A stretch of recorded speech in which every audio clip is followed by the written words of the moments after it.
he puts out his version. He releases a song. He does a music video. That gets millions of views. So after that, of course, I'm getting hit up by all these crazy people. I'm getting death threats. I'm getting all kinds. This is before I even leave Dallas. Told you we was giving you the okay back today to make a way. He gonna word. It's your boy Trappy, you know what I'm saying? And we are on When Boston Speak podcast. I got a special guest today, the one and only Unruly Blake. Glad to have you. All right, my man. So we're gonna just hop straight back into it. We had a couple of technical issues, but we back getting this thing back pocketing. So like I was saying, man, I know you a diehard Sooner fan. Mm-hmm. So what is your relationship with Oklahoma University? All right, so like I've been going to OU games since I was a kid, like 9 or 10. Mm-hmm. And then, they had John Blake and it wasn't going so well. And then we got Bob Stoops and they won the Natty when I was like 11. And so then, I just been following them ever since I was younger. And then I guess all the way up until now, like I'm a season ticket holder. I love going to the games. I've gone to school there to work on a master's degree. So I'm trying to like get that going as well, but I'm trying to go back to OU just to finish it because I want to try this a new program at OU and see if I can graduate with that. But I just love OU. Like that's my favorite school, regardless of what happens. Like win, lose, or draw. Like they lost a lot of games this year, but that's still my squad. So what's the program that you want to go back and pursue? So I'm wanting to get it's an MBA, but it's in aerospace and defense because that's like the field that I'm in on my regular day job. So I'm just trying to find something that'll, push me higher up the ladder so I can, keep growing. Exactly. Yeah. Shit, that makes sense, bro. And hey, I'm going to OU this semester, so if you go back, I encourage you to go back and we can get that thing back popping. You know what I'm saying? Get some events going and all of that. Right. All right, so that brings me to my next question, man. What made you want to be an entrepreneur? Yeah, it really started when I was in the military. Like, I think it was like my 6th or 7th year mark. Like I turned 25, it was my 25th birthday, and I literally cried real tears on my 25th birthday because I didn't like, where I was at. I mean, I was accomplishing things, but I wasn't really like happy or rooted in what I was doing. I wanted to try something different, try to like branch out and own something or do something on my own. And so, shortly after that, my best friend Kyle, he kind of hit me up and we started working on, some different things. But that's really what got me going. I just got tired of like, just being in the military. You always got somebody grinding you hard, micromanaging you. You know what I'm saying? So I got tired of that. So I just wanted to find a way out, and like being an entrepreneur was that way. It was a way. So pretty much it was a way to free yourself. Exactly. Yeah. Okay. Hell yeah. All right. So with that being said, brings me to my next question. How would you elaborate on Black Money Matters to somebody who may not know? Because I see that's something that's on your, social media profiles, and it stands out. I see you got a wristband occasionally. Yeah. Mm-hmm. What does that mean? And what does it mean to you? Yeah, so like, with everything going on, like really not even just within the last 10 to 20 years, but really, you could say just like from when slavery ended in 1865, like whenever Black people, like when we made our own money, like just having our own things and just owning what we have instead of like, becoming too commercialized. Like, so just trying to be more, conscious about where you spend your money, how you spend it. It took me like, I got in the stock market, just learning different things, just trying to like further grow, my portfolio. So Black Money Matters is just like, you gotta watch where you spend your money, who you spend your money with. Like if they don't, fuck with you, don't spend your money with them. So you know what I'm saying? Like I like following Black businesses. I've supported a lot of Black businesses, whether it's food industry or just buying T-shirts or just different things, like just trying to help Black people make money any way I can, because other than that, nobody will really support it. Like the only way for Black people to make money is we gotta spend money. And like I remember there was this quote or something that said that the Black dollar circulated within the Black community. It was gone out of the Black community within like, I think it was like 8 hours.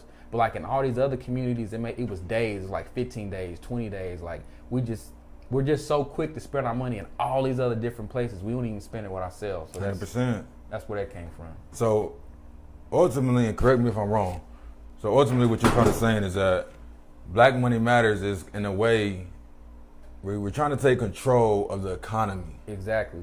Yeah. And if not take control of the economy, create our own. Create our own, yeah. Because like, we spend a lot of money. Like, Hell a lot yeah. of money, and it just don't seem like we have enough millionaires and billionaires for the amount of money that we spend. Yeah. It's not enough owners and entrepreneurs. Right. Okay. Yeah. All right. I respect that. All right. So I see you got the merch on. Yeah. And you dripping. Thank you. You got the Unruly Citizens on. Yeah. How did this come about? What does Unruly Citizens mean, and what does it mean to you? Yeah, so like I go back to, like I said, when I was in the military, and I was looking for a way out, and so like my friend Kyle, like he hit me up, like I was literally sitting, I was on lunch, I was sitting in my car just chilling. I think I was eating some kind of deli. I think it was McAllister's or something like that.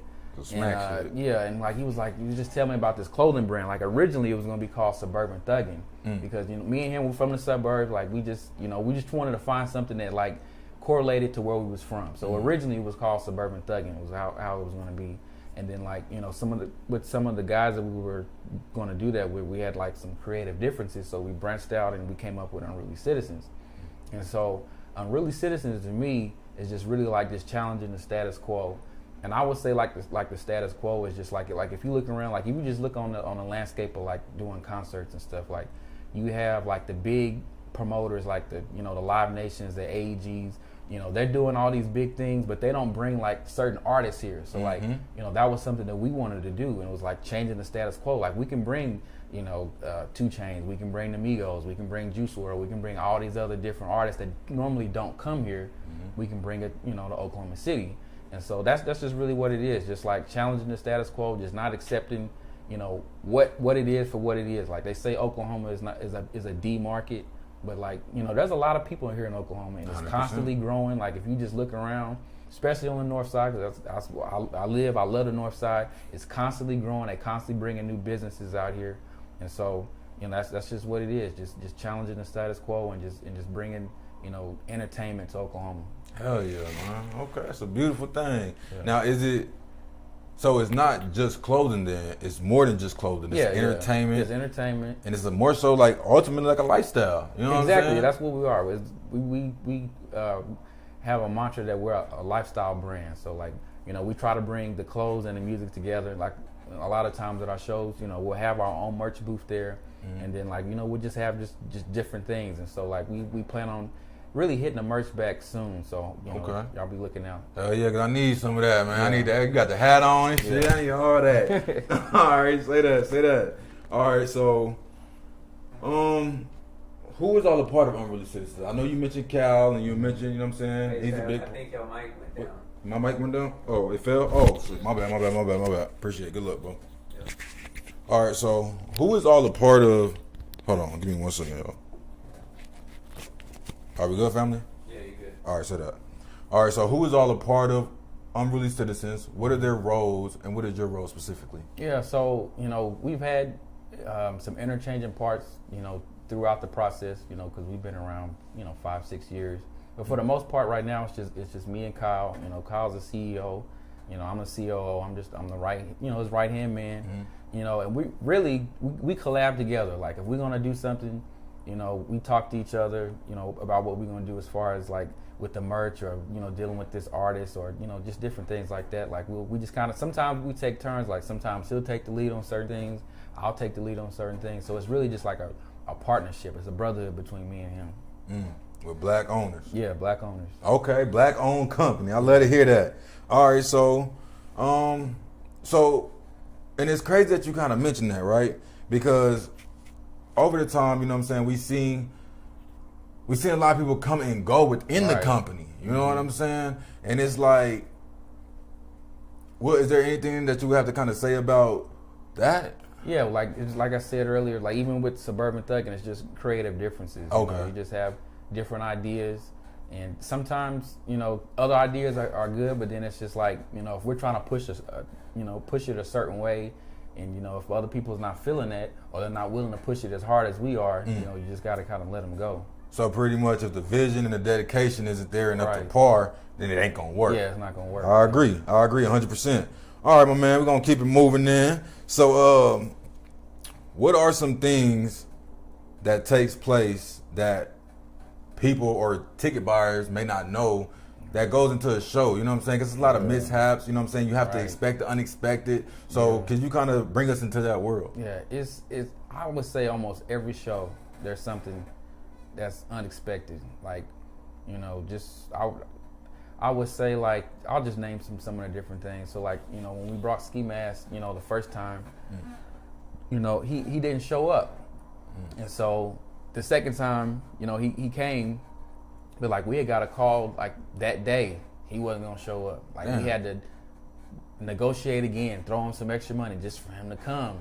And then, like, when he came, it was like he put on an amazing show. He was probably one of the artists that showed us the most love. But, like, you know, the concert goers, they don't know that, you know, that's what we had to deal with. Like, the first time we brought Juice WRLD, you know, I was at an OU game. I think it was 2018. I was at an OU game. I'm in the stands. I'm getting a call from Juice WRLD's manager. He ain't coming, you know? And it was for chest pains or whatever. And it was like, okay, so, you know, we had to, you know, set up, you know, the rescheduled date. So just dealing with that, and then, like, the behind the scenes type of thing, just dealing with, you know, the like the artists, like, their emotions or how they want certain things, like, you know, like the room that they're in, like, they wanted a certain way. Like, I remember when we brought Post Malone, like, he wanted pineapple juice. Like, he wasn't going on unless we got him pineapple juice, so we got to do whatever. I remember Playboy Cardi, he wanted this certain type of toothbrush. He was just chilling in the back. He wouldn't leave. I had to run. We had everything else on this list. We didn't have this certain type of toothbrush. I had to leave the concert, go down the street, go pick up this toothbrush. You know, the second time we brought the Migos, like, they wanted Popeye's chicken. At the time they came, Popeye's chicken wasn't open. They wouldn't come out. I had to go to Golden Chick, literally while the concert is going on, and pick up all this chicken He's talking about and bring it back. You know what I'm saying? I'm sitting in the line, like, I'm telling them I need this, and that. Yeah. And I'm like, oh man, that's a lot of chicken. I was like, I got a concert it's for the Migos. Like, they did what they had to do. But He said like, for the Migos. you know, Yeah. it just be a lot of behind the scenes, you know, just dealing with, you know, just the artists, like, their emotions, just how they feeling on that day, and just making sure everything goes good. Damn, man. That shit sounds stressful. It is. It's very stressful. It's always, like I said, it's always something. Either on the day or the day after, it's always something. Speaking of stress, bro, so with you doing that and that being your job, what was the most stressful situation that comes to mind that you had to endure? I mean, it's Unruly Fest. Ooh. The biggest, you know, event that we've ever put on. It was the most stressful. 6 months leading up to it, 6 months after it. The day was stressful.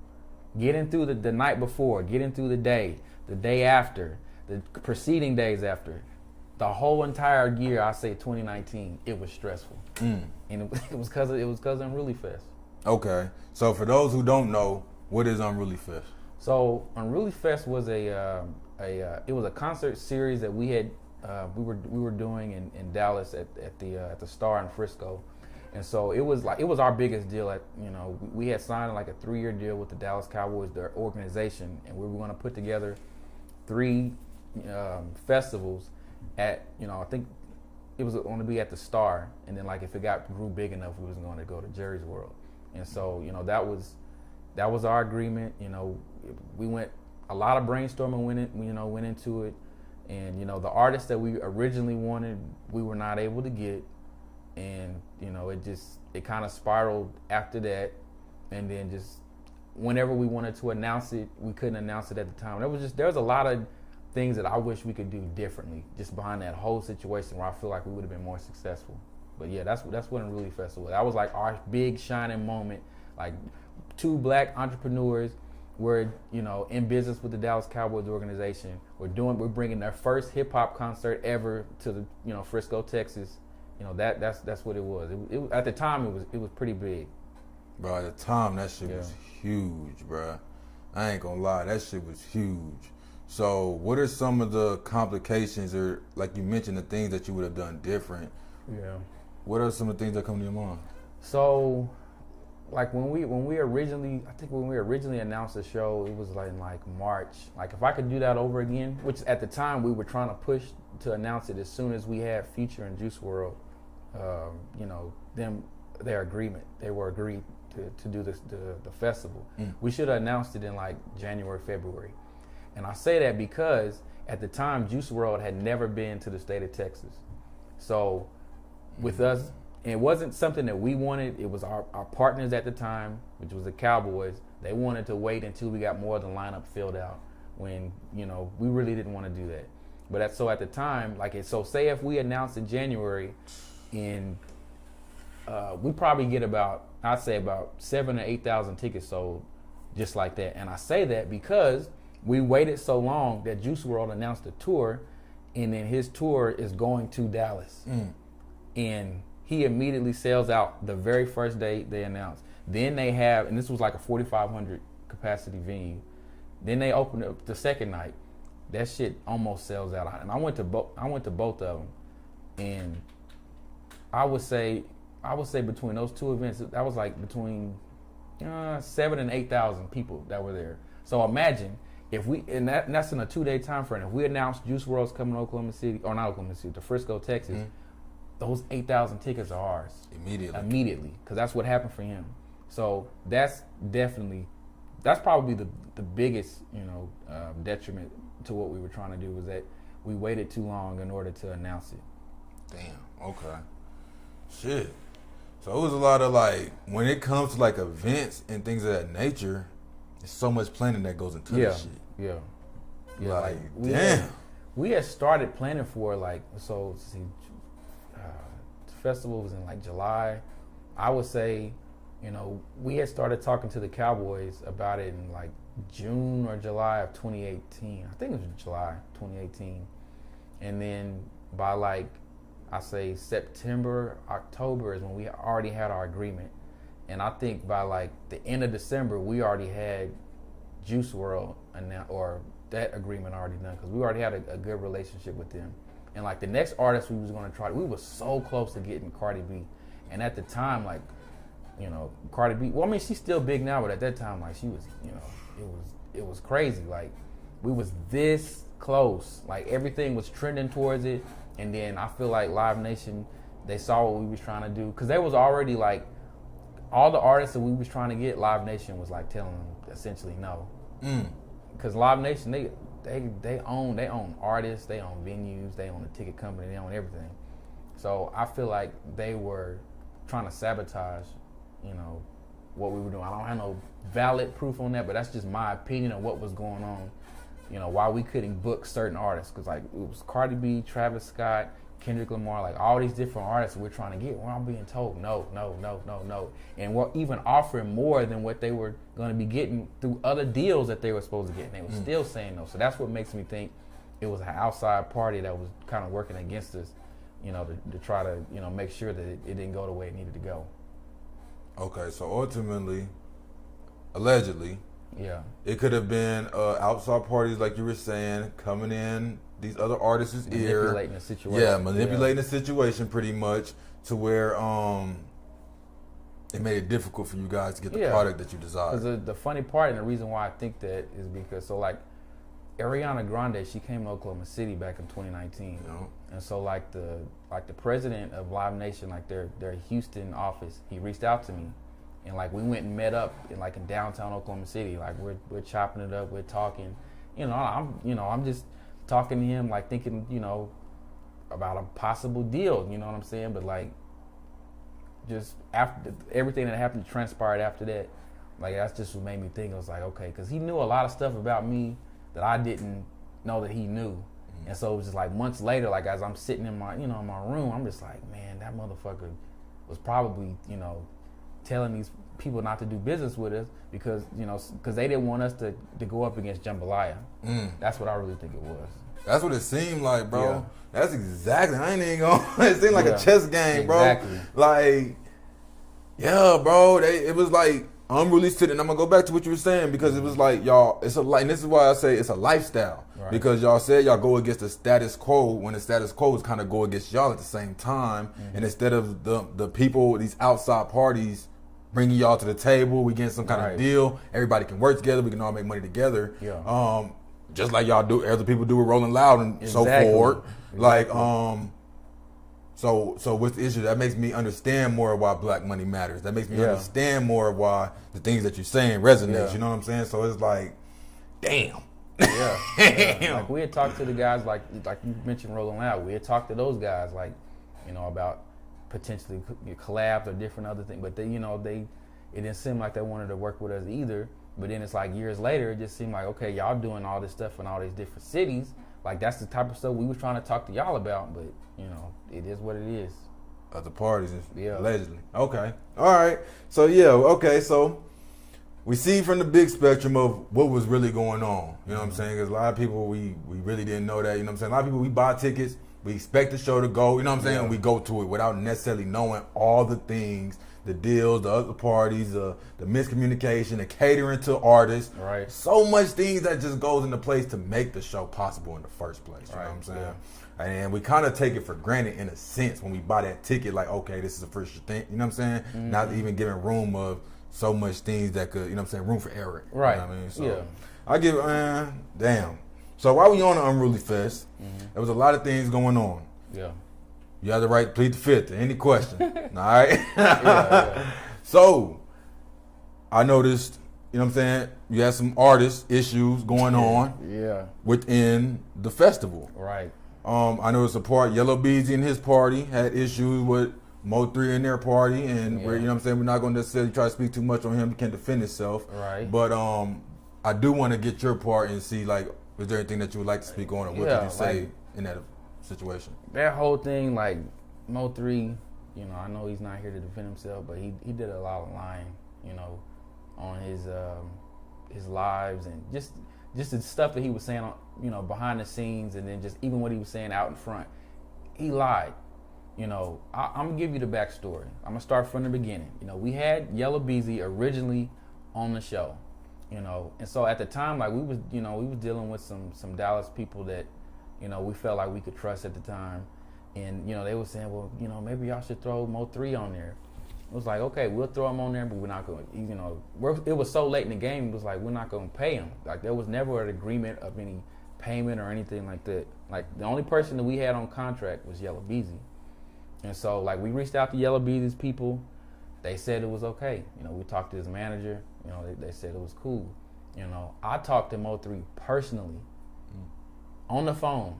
He assured me there was no beef, there was nothing going on, So, and I'm from Oklahoma City, like, I don't really understand it, but I'm trusting these Dallas guys that, we were kind of helping us work the Dallas street side of it for us, because we didn't, we're not really from the streets, and so we was depending on these guys to let us know, because they was the ones that, they was in both camps, like, they knew people from both camps, and that's how we got involved. And so, things progressed, like, a couple weeks later, first we get a call from Yellabeezy's manager, saying that they didn't want Mo3 to be on there. But I was like, at the time, like, we have already been promoting this, I'm not going to remove him. It's a done deal. You know what I'm saying? Even though there's no like nothing on paper. Yeah. But it still is like, I talked to Mo3 personally. I gave him my word, like, you on the show. So then I say it was like the Monday or Tuesday of Unruly Fest. We get a call from the Dallas Cowboys, their organization, and they're like, we got a call from Dallas PD that y'all got some gang members on the show, and that some gang activity, and that y'all need to remove Mo3, and they mentioned him specifically. So it was like, okay, so then it was like, at this point it was like, the show was in jeopardy. It was like the Jones family don't want any issues, blah blah blah. So okay, I get off the phone. I immediately call Mo3. I tell him everything that I was just told by the Dallas Cowboys organization. We get off the phone. I'm thinking that I've been clear, and I said, we can't have you on the show anymore, so I don't expect you to be there. Mm-hmm. So I think it was probably Tuesday. So then it was either Wednesday or Thursday. He either goes on his live or he does an Instagram story or something. And he's draped him in his Dallas Cowboys gear and talking about how he's going to be at the Star and all this. And I'm just like, why the fuck would he do that? I'm just thinking he's just trolling at this point, because it's like, we've already had this conversation. Mm-hmm. So then fast forward to the day of the show. And, we already got a million things going on. Mm-hmm. So then I hear, hey, Mo3 is outside. And okay, he's going through the front. He's not going through the back, because if you are an artist and you're a part of the show, you go through the back, which is where everyone else is going. 100%. But he goes through the front, and so I go out there, and I'm out there, and as soon as I come outside, it's Frisco PD. They got snipers all the way at the top. There's police everywhere. So it's like, again, like if I'm seeing this, why did MO3? I'm like, how you don't see this? But we meet up, in front of the Star. They got this little football field in front. Like we talking. Like I was in the hotel, the Omni, which is connected to the venue. Mm-hmm. So I'm coming out, I'm talking to him, blah blah blah. I'm saying, what's going on? Like I thought, you wouldn't. We had already talked about this. You ain't gonna be on the show no more. And so then here come the police, and they just come. They come in droves. And so when this happened, I'm backing away. I'm walking back, because it's like I had already told him. I was like, this is what it was. So they arrest him. They do this, that, and the other. Oh, nah. And afterwards he gets out of jail, and he calls me every name in the book, and then we get on the phone, and he's. And coming to find out, he had been recording conversations. Like the conversation that he released initially, he had other conversations that was prior, but he didn't play those conversations. He especially didn't play the conversation where I told him that he was off the show. Yeah. He played the conversation on when I originally reached out to him, and I told him, I was like, I'm not going to take you off the show. Because I was originally, like, after we had met with Yellabeezy, and I told him, like, I just wanted to assure you, there's not going to be nothing that's going to transpire. It's like, there's nothing. I don't know what they talking about. So he plays that conversation where I said I'm not going. He doesn't play the one where I said at the end, after I met with Dallas PD, calls me and said I'll tell him take him off the show. So he puts out his version. He releases a song. He does a music video. That gets millions of views. So after that, of course I'm getting hit up by all these crazy people. I'm getting death threats. I'm getting all kinds. This is before I even leave Dallas. Like I wake up the next morning, and my phone's blowing up.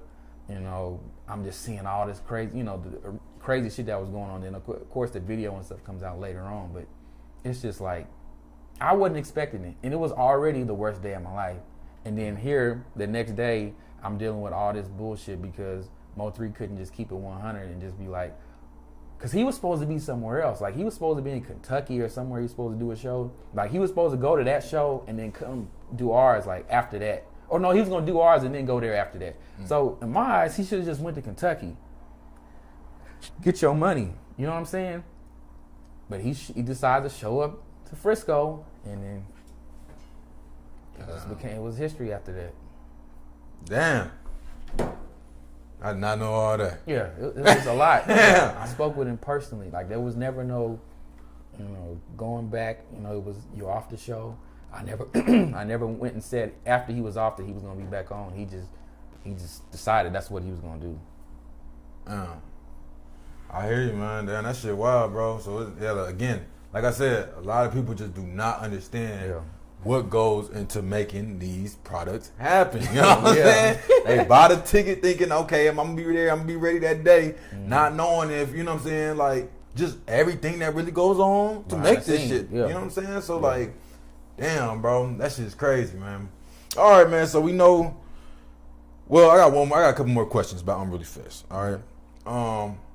So what's coming? What can we expect from Unruly Fest? 'Cause I know y'all ain't just gonna do that and it's just done. Yeah, right. You know what I'm saying? Like y'all still booming, y'all still doing things. Y'all got the clothes popping. Yeah. When can we expect the Unruly Fest? What could come? Yeah. What are some things you're gonna do different to make your product the best you can make it? I would say, hopefully like within the next couple years we can do, part 2. We're gonna have to change the venue. It's gonna more than likely be in Oklahoma City.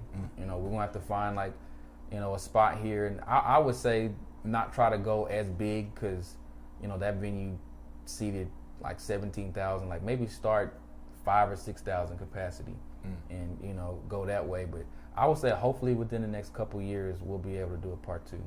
Okay. And then hopefully it can be a every year thing after that, because we've never really had anything like that here. And if it was my choice, I wish we would have started here, but it was like once we had the deal that we had, it was like, we can't pass up doing this. The Dallas Cowboys, their organization, we have, at that time it was like unlimited resources dealing with them. So it's like, okay, let's do it in Frisco, and then, it could grow bigger, and we could do it, at Arlington. So, but now it would definitely be back here. Okay. Why would it be back here? Would it be because you know this market? Yeah, we know this market better. We know who we can trust.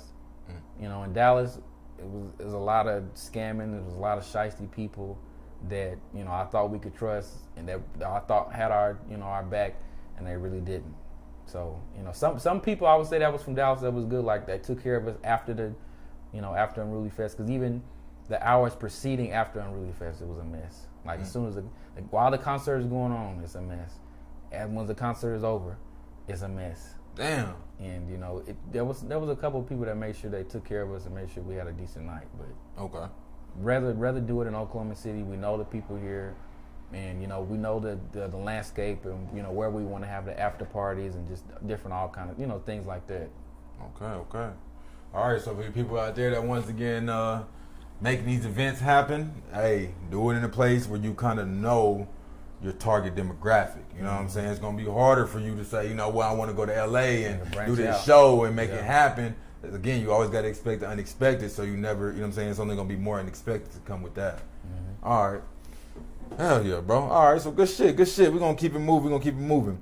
And with that being said and all the gems that's being dropped, what is something that you would tell the person who wants to get into this industry? Yeah, I would say don't throw all your eggs in one basket. And at the time, like Unruly Fest, I was throwing all our eggs in one basket. Because like, it was a mess. We lost a lot of money. Like literally leaving Unruly Fest, as soon as the thing was over, I was broke.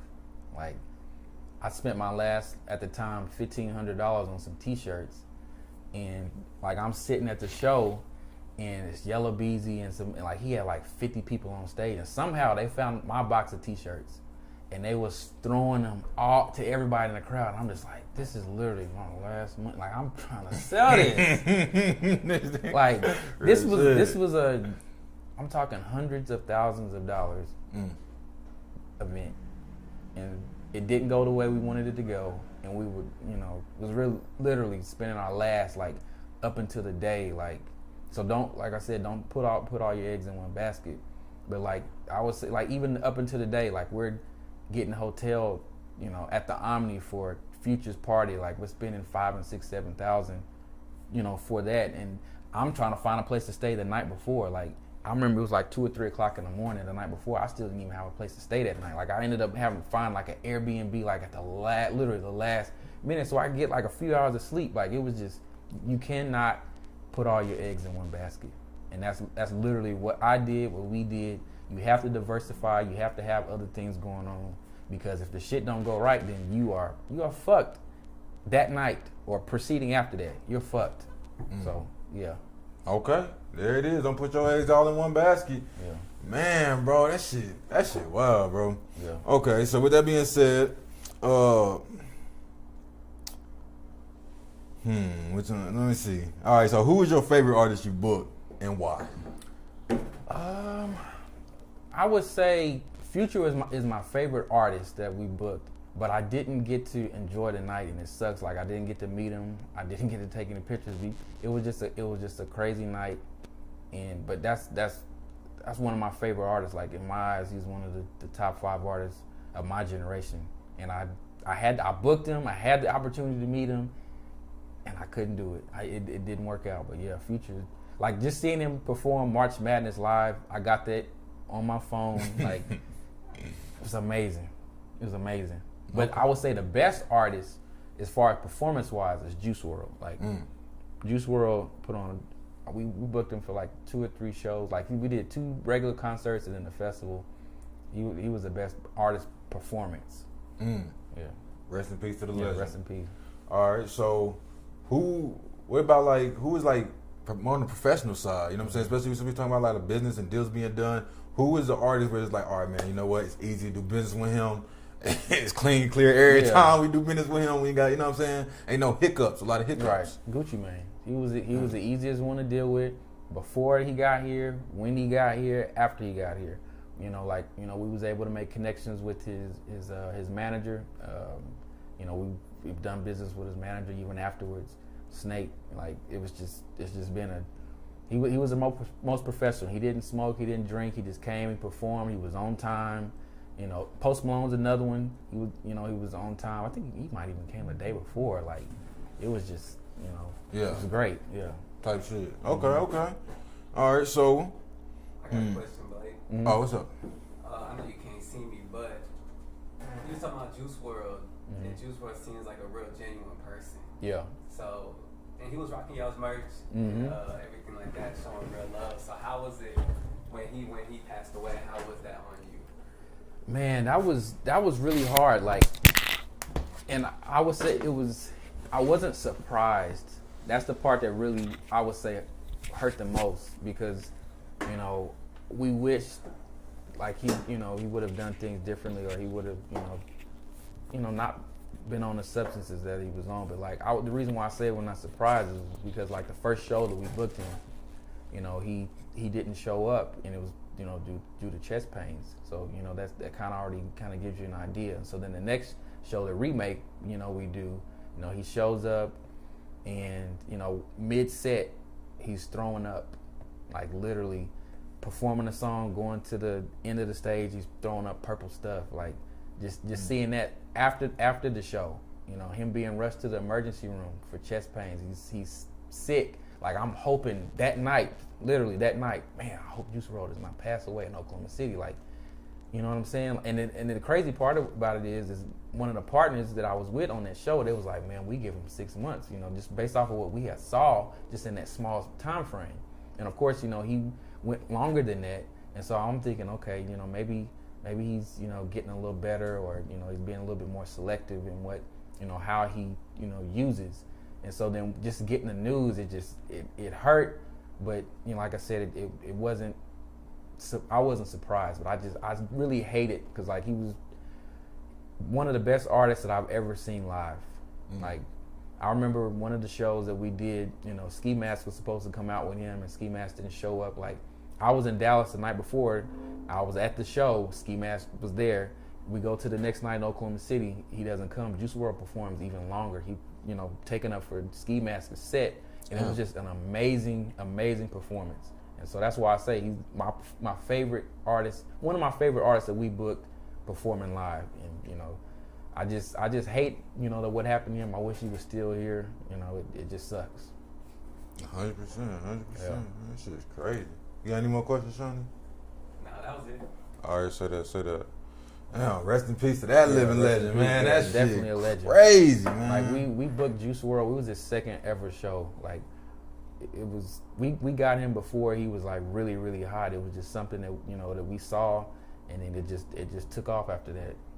Do y'all have footage of like shit that goes on like in this backstage shit? Like, yeah, we have some footage, but it's like getting the videographers to, you know, to put the stuff out, you know, because sometimes like we've had issues with videographers, like they wanting, you know, certain things, you know, certain access, and it's like, you know, sometimes the artist may not want you back there, 100%. and so they get upset, and so then they hold on to this stuff, and like there's a lot of footage that I wish, especially like leading up to Unruly Fest, that I wish we could release, but, you know, we don't have it. So it sounds like Unruly Citizens gonna need their own photography. Yeah, we need our own team, people that we can trust, that is gonna have our back regardless of what's going on. Yeah. Yeah. All right. Yeah. Tap in with me. Got a couple people in mind. Yeah. You make sure that shit happen for sure. And make sure y'all get all y'all content, and all y'all things y'all need to do the proper monetization that needs to happen. Exactly. Yeah. So 100%. All right. So what was your best? What would you call to be like one of your best memories? You know what I'm saying, when it comes to Unruly Citizens? I mean, I would say like when we went up to the Cowboys, their headquarters. Mm-hmm. Like, you know, we walked in there. We was, you know, two black men dressed in suits. You know, we're sitting at the table with all these white folks, and like they don't know nothing about us. You know, but we know, you know, a little bit about them. But it's just like once we were talking to them, and like once the deal was complete, like that was the best day of my life. Like, this is like, man, we finally, like, at that point I'm thinking we finally made it. Like, we finally got, you know, everything that we need. We got, you know, the infrastructure, we got the facility, we got, you know, the partners behind us. Like, that was the best moment of being part of Unruly Citizens. The peak. Yeah. But it ain't even the peak. We just think it's the peak. Right. But the peak is still yet to come. Yeah. 100%. Definitely. Okay. I love to hear that shit, Brody. Like, bro, and that shit is really like you said, bro, 2 black men. You know what I'm saying? Where you from? I'm from Oklahoma. Okay. Yeah, like, what born city? and raised here. Oklahoma City. Well, let me see, because my dad was in, so I lived mostly on base at the time. So I would say like Midwest City, Del Midwest City. City. Where Okay. Yeah.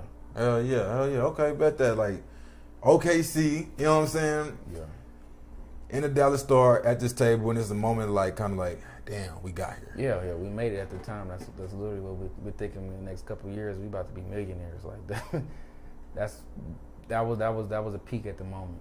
So now it's all about getting back to where we was at, and then some. Getting back to where we was at, and like you said, then some. Just trying to grow, like seeing other people happy, like just, you know, seeing other people smiling, and, you know, just support us just any way, like whether it was buying a T-shirt or just saying hi or just whatever.